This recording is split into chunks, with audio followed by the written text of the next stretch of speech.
You ever pack your bags, plan your dream trip to America, only to be told hell no just because of where you were born? That's not rejection, that's a fucking slap in the face.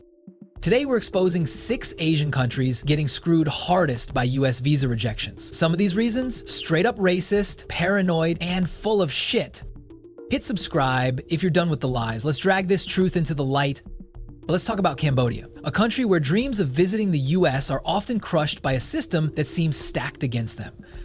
Cambodia's economic challenges are a significant barrier. Many applicants struggle to demonstrate the financial stability required by US immigration officers. Without clear financial records or stable income, it's incredibly difficult to make a strong case. This economic instability plays a huge role in why Cambodians are often denied visas. Cambodia also has a troubling history of visa overstays. Nationals of the country have, in the past, remained in the US long after their visas expired. This history has cast a long shadow over new applicants. Even those who genuinely want to visit for short-term purposes are often viewed with suspicion. Immigration officers now approach Cambodian visa applications with a level of skepticism, often delving deeper into the applicant's background than they would for other countries. Many Cambodian applicants fail to provide all the necessary documentation required by the US government. Whether it's missing financial records, incomplete travel plans, or a lack of clarity on how they'll fund their trip, these gaps in their application make it easier for consular officers to reject them. Any inconsistencies in paperwork immediately raise red flags, which can make all the difference when a decision is being made.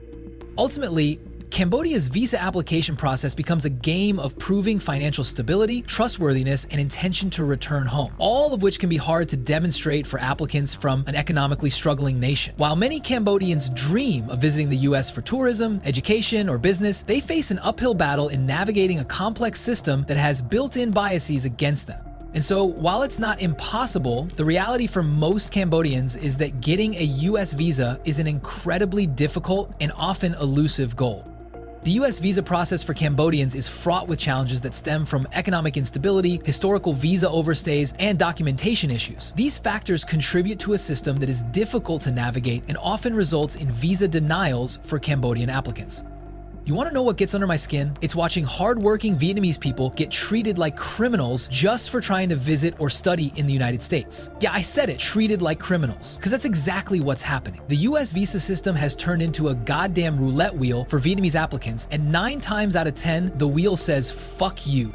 Let's start with the obvious. If you don't have a fat-ass bank account, land titles, or a 6-figure salary, good luck, the US doesn't want you. They assume if you're not rich, you're gonna sneak in and mooch off their system. And if you think I'm exaggerating, here's a stat for you.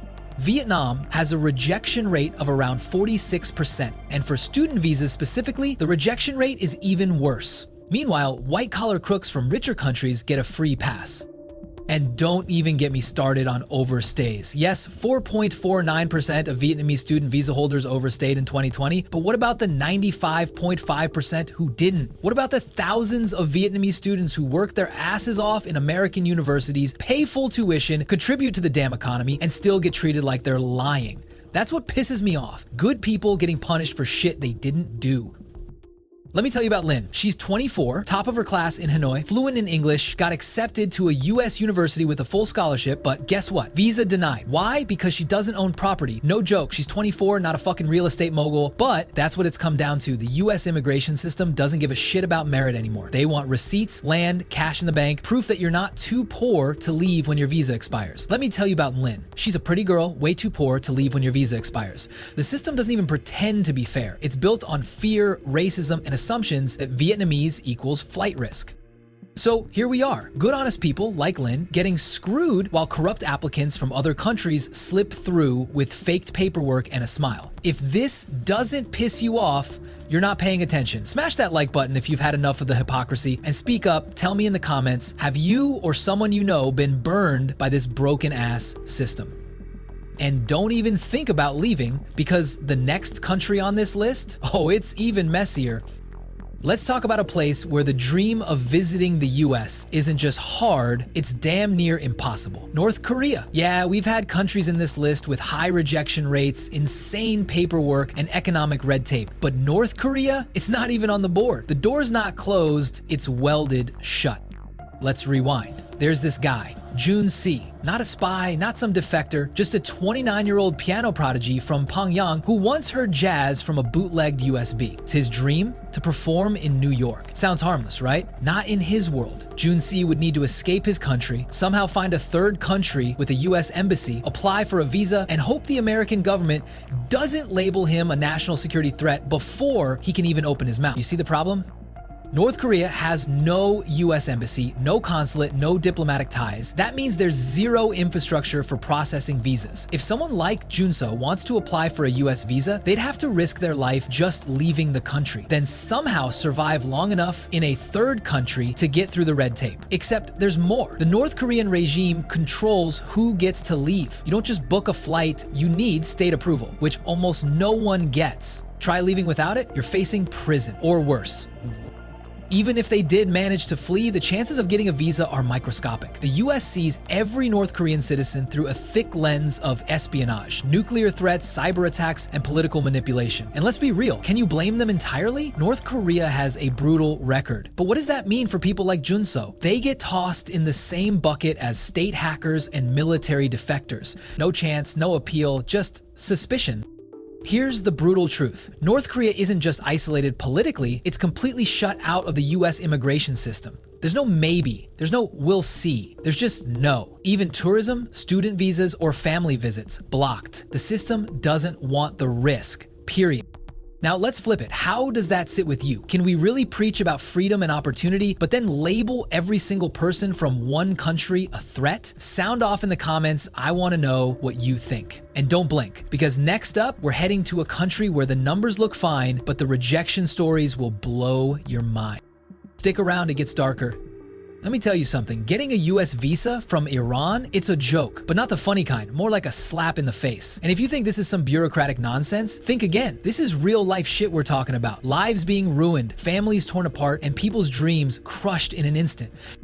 Let me break it down for you with a story. Meet Ali, a young guy from Tehran who's dreamed of studying in the United States for years. He spent his entire life working his ass off. Top of his class, every scholarship, every recommendation letter, just perfect. The guy's got the grades, the passion, the drive, and the ambition. Sounds like someone who deserves a shot at a better life, right? But does he get it? Hell no.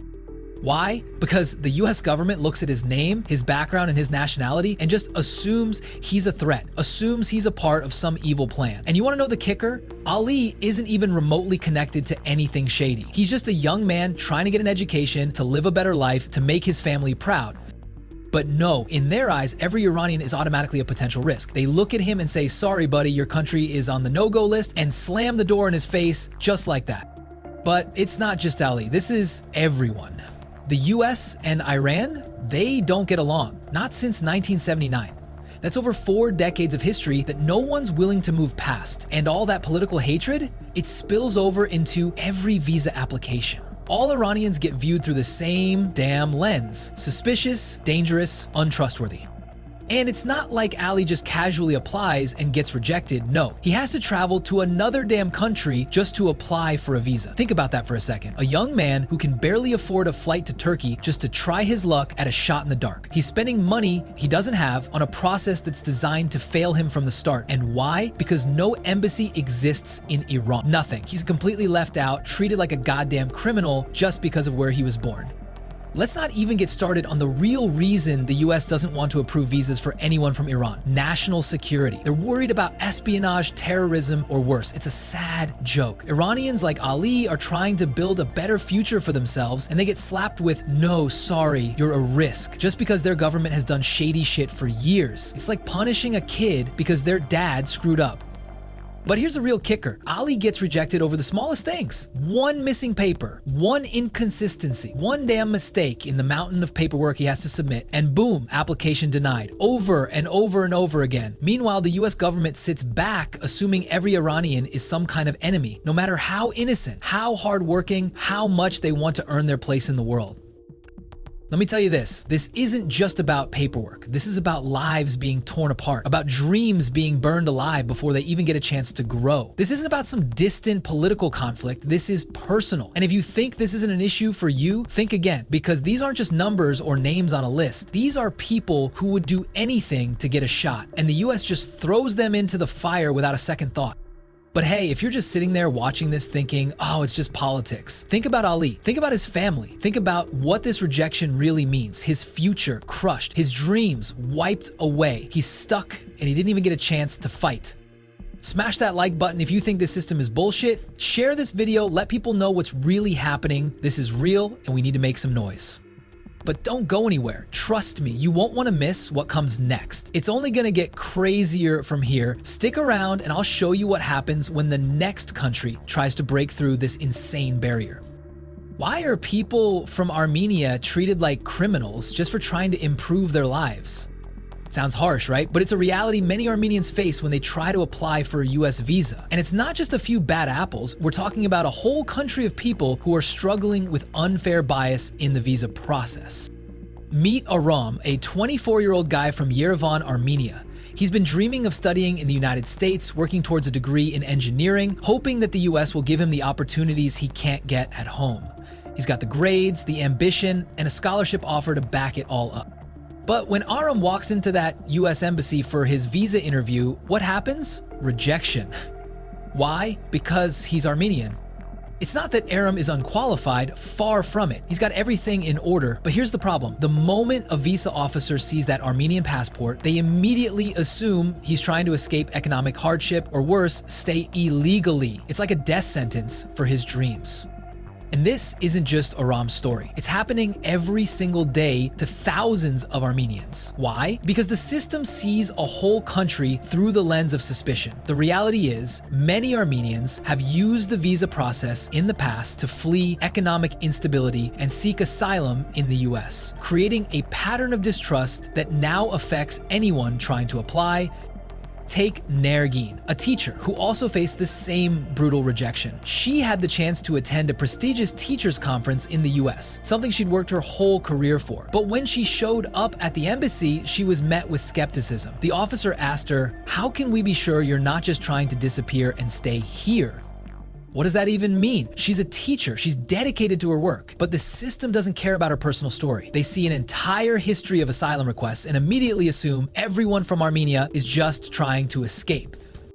Now let's talk about the real reason for this. Armenia is stuck in a rough spot. High unemployment, poor job prospects, a struggling economy. It's no wonder so many Armenians look to the US for a better life. The country's desperation is misinterpreted by the US immigration system as a dangerous trend. But here's where it gets even worse. Even if you've got all your paperwork in order, everything looks good, you're applying for the right reasons, the officer still doubts you. Why? Because it's not about the individual anymore. It's about what they assume all Armenians are doing, using visas as a loophole to enter the country illegally. And if you're missing just one document, forget it. Your visa is denied. It's not even about you at that point. It's about the fear that the paperwork could be a front. Officers don't take risks when it comes to countries with this kind of historical baggage. So why does this matter to you? If you've ever felt like the system was rigged against you, or you've seen people unfairly judged based on where they are from or their background, this hits close to home.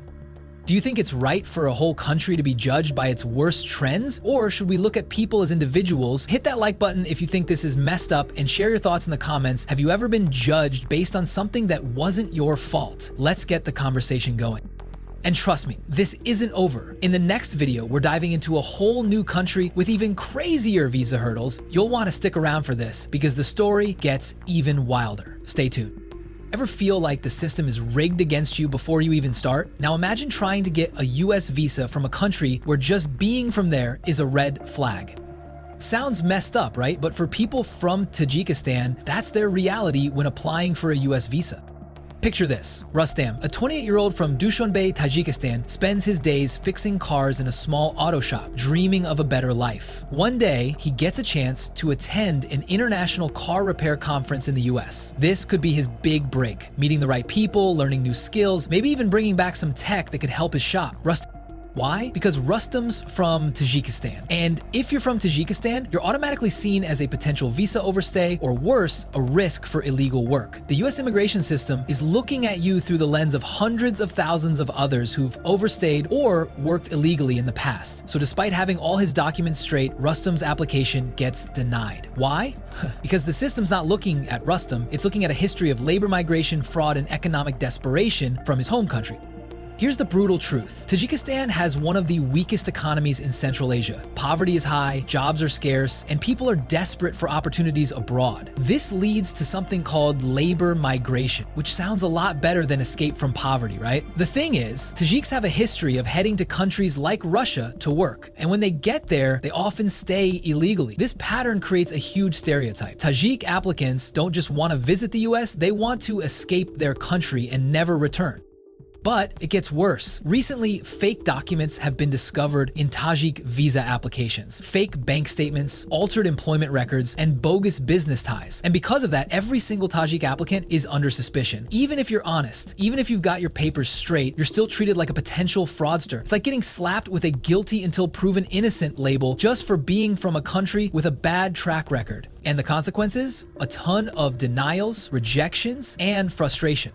Then you have the issue of weak ties back home. Tajik applicants often can't prove they have a solid reason to return, whether it's a stable job, property ownership, or family obligations. When they can't show this, their chances of approval plummet. It's a major problem. Most applicants aren't rich enough to own property, and many are stuck in low-wage, informal work. So if you're trying to get a US visa, you're already facing a steep hill to climb. But here's the thing, it's not impossible. Some people do make it through, but it takes hard work, meticulous documentation, and sometimes even a little bit of luck. The challenge is understanding the system, knowing what to expect, and pushing through all the bias and assumptions. So what's the takeaway here? If you're from Tajikistan, applying for a US visa is an uphill battle, but it's not just about the paperwork. It's about facing years of stereotypes, systemic bias, and geopolitical hurdles. It's a fight against history. But here's where you come in. Have you ever felt like the system was against you? Like no matter what you did, you were being judged by something you couldn't control? Drop your thoughts in the comments. Let's get this conversation going, and smash that like button if you think it's time for the system to change and start seeing people as individuals instead of labels. Stay right here because we're unraveling some truths you won't find anywhere else. Get ready for the real story, and I mean the real story.